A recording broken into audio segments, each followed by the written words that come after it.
Kemudian ada apa di sini? Di sini kita lihat apakah ini suatu eritrosit yang terinfeksi. Apakah dia ada inti atau kromatin? Tidak terlihat. Ini adalah gambaran nukleus yang besar. Apakah ada vakuola? Tidak ada. Apakah ada pigmen? Tidak ada. Hanya ada sitoplasma saja dan inti. Jadi ini adalah bukan eritrosit yang terinfeksi, ini adalah leukosit. Kemudian ini gambaran seperti pisang, ini adalah gametosit dari Plasmodium falciparum. Sedangkan ini bentuknya banyak fimbre, ini adalah dan membesar sedikit, ini adalah Plasmodium ovale. Ya. Jadi ini merupakan suatu infeksi campuran dari Plasmodium falciparum dan ovale. Oke, ini adalah infeksi-infeksi lain yang menyerupai infeksi pada malaria. Ini seperti ringworm, ya. Padahal ini adalah bukan ringworm, ini adalah tropozoid dari Babesia microti. Ya, diferensial diagnosis dari malaria. Penyakit ini merupakan penyakit dari rodent disease atau penyakit dari tikus, ditularkan dari tikus dan ditularkan oleh kutu. Ini juga gambaran merozoid dari Babesia spesies. Ini pun demikian gambarannya khas. Ini pada Babesia, infeksi Babesia. Ini adalah parasit Protozoa Trypanosoma brucei. Ini adalah microfilaria. Ini pada tick blood smear. Microfilaria dari Walkeria bancrofti yang bisa juga kita temukan pada hapus darah tebal. Tadi kita sudah belajar mengenai morfologi dari tiap spesies Plasmodium, dari Plasmodium falciparum, malaria, vivax, dan ovale. Kemudian dari mengenali morfologi itu dan mengenali stage-stage, kita dapat menentukan spesies yang menginfeksi red blood cells pada hapus darah tipis. Sekarang kita ingin menentukan berapa tingkat keparahan dari infeksi Plasmodium tersebut. Bagaimana caranya? Yang pertama kita gunakan adalah tick blood smear. Jadi untuk mengkuantifikasi, kita gunakan tick blood smear. Dengan tick blood smear ini, pengamatan mikroskopis, kita akan melakukan penghitungan atau kalkulasi sehingga akan kita dapatkan tingkat keparahan atau tingkat parasitemia dari infeksi Plasmodium tersebut. Pada sediaan hapus darah tebal, kita akan temukan sel-sel yang tersisa adalah sel leukosit. Dan kita tidak akan menemukan sel eritrosit karena eritrosit sudah disease. Yang akan kita temukan adalah sel leukosit dan juga sel-sel parasit. Ya. Sel-sel parasit ini yang tadinya ada di dalam eritrosit, sekarang terlihat di luar. Lalu kita harus menghitung jumlah parasitnya dibandingkan dengan jumlah leukosit. Jumlah parasitnya yang akan kita hitung hanya ada tropozoid saja yang kita hitung. Kalau misalnya kita lihat di sini sediaan hapus darah tepi yang tebal ini, kita dapatkan di sini ada sel leukosit 1, 2. Kemudian kita juga dapatkan ini titik-titik ini sebenarnya adalah ringworm atau tropozoid. Kemudian ini adalah gametosit. Kemudian ada juga zizon yang kita dapatkan ya. Ya, dalam hal ini untuk kalkulasi kita hanya menghitung jumlah parasit, yaitu yang bentuknya tropozoid atau bentuk vegetatif. Bagaimana cara melakukannya? Yang pertama, ini adalah tick blood smear. Kita akan menyisir secara zigzag dari sini ke sini, kemudian sini, ke sini, ke sini, dan sampai selesai. Ketika kita menyisir lapang pandang, kemudian kita menghitung. Ada dua jenis yang kita hitung. Yang pertama adalah kita hitung leukosit, yang kedua adalah kita hitung parasit. Jadi kita membutuhkan dua buah counter. Counter yang pertama untuk menghitung leukosit, counter yang kedua untuk menghitung jumlah parasit. Ya. Nah, penghitungan akan kita hentikan ketika jumlah leukosit yang terhitung mencapai 200. Kemudian kita akan lihat jumlah parasitnya berapa. Kalau misalnya jumlah parasit yang dihitung ternyata 100 atau lebih, maka kita masukkan angkanya ke dalam formula berikut.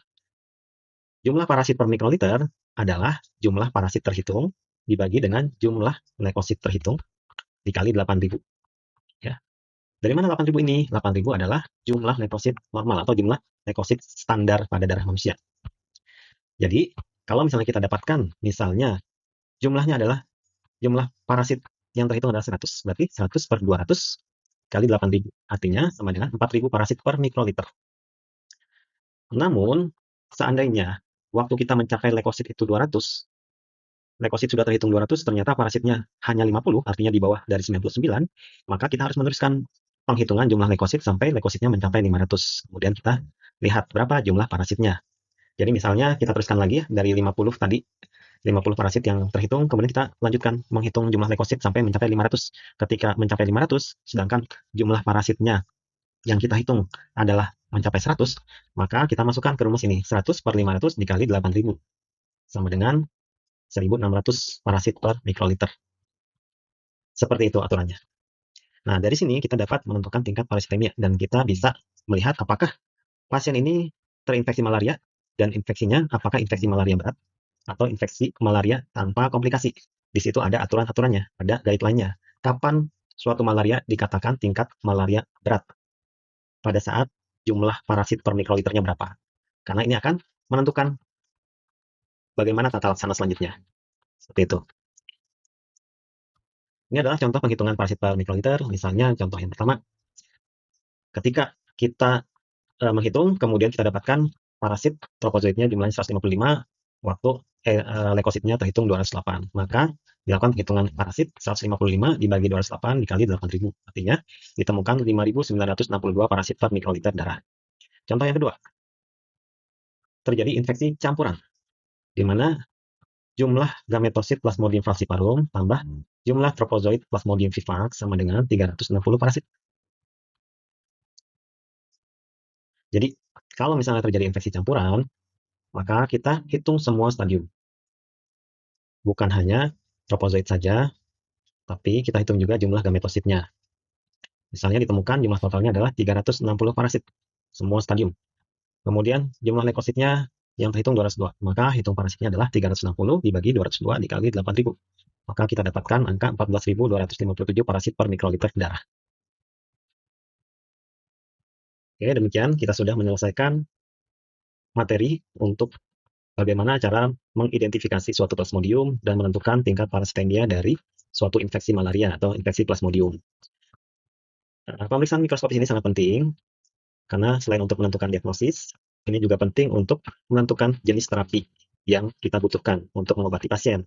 Jadi tergantung dari spesies apa yang kita temukan, kita dapat menentukan terapi yang paling tepat. Kemudian juga selain itu, dari pemeriksaan mikroskopis ini juga kita dapat menentukan tingkat parasitemia atau tingkat keparahan dari suatu infeksi. Yang mana pada pedoman tata laksana malaria kita kenal adanya malaria berat ya, infeksi malaria berat, di mana di situ ada ketentuan berapa jumlah parasit per mikroliter yang diklasifikasikan sebagai infeksi malaria berat. Hal inilah yang tidak kita dapatkan jika kita hanya melakukan pemeriksaan dengan RDT atau antibody. Dan yang terakhir, dengan pemeriksaan mikroskopis ini juga kita dapat memonitor atau mengevaluasi hasil pengobatan yang kita lakukan terhadap pasien. Misalnya 3 sampai 3 hari setelah pengobatan, kemudian 7 hari setelah pengobatan, bagaimana tingkat parasitemianya? Apakah menurun? Kalau menurun berarti plasmodium yang menginfeksi pasien tersebut berespon atau responsif terhadap pengobatan yang kita berikan. Namun apabila tingkat parasitemianya itu tidak menurun atau bahkan meningkat, berarti telah terjadi resistensi plasmodium terhadap obat-obatan yang kita berikan. Kalau terjadi resistensi, maka ada pedoman tata laksana selanjutnya untuk mengatasi atau untuk mengobati infeksi-infeksi malaria yang resisten terhadap pengobatan yang dilakukan. Mudah-mudahan ini bermanfaat untuk kalian sebagai calon dokter ke depannya, dan semoga ini menjadi amal jariah untuk dosen dan juga ilmu yang bermanfaat untuk kalian ke depannya untuk membantu sesama manusia. Terima kasih. Wassalamualaikum warahmatullahi wabarakatuh.